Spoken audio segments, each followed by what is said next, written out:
Personally, I do have a lot of concerns about the concept of draft report writing being done with generative AI. This is a different software, but I tested Axon's Draft 1 at a conference last year. And so that's the only one I've been able to sort of see intimately.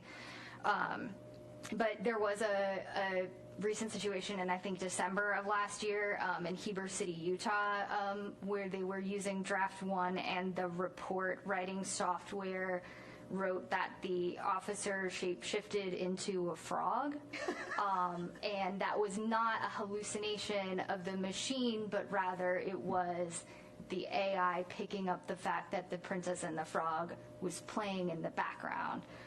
Now, for any responsible generative AI report writing software, there should be sort of an acknowledgement or an attestation.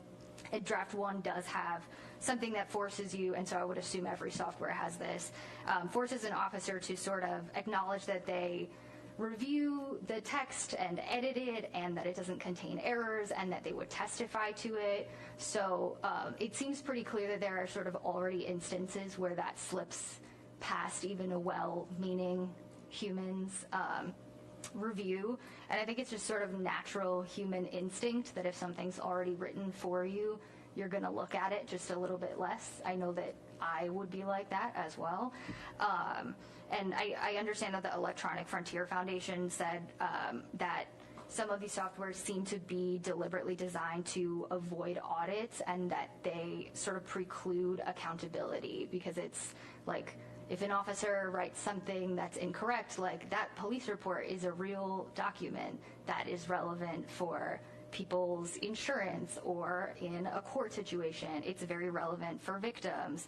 Not to mention that it sort of serves to justify police actions. And so I think the police report itself as like a unit of police work is something that is incredibly important and needs to be taken very seriously. And so I look forward to the department's transparency about the details and guardrails that they think any potential software that they'll use can provide, because certainly at this stage there seem to be some alarming issues thus far.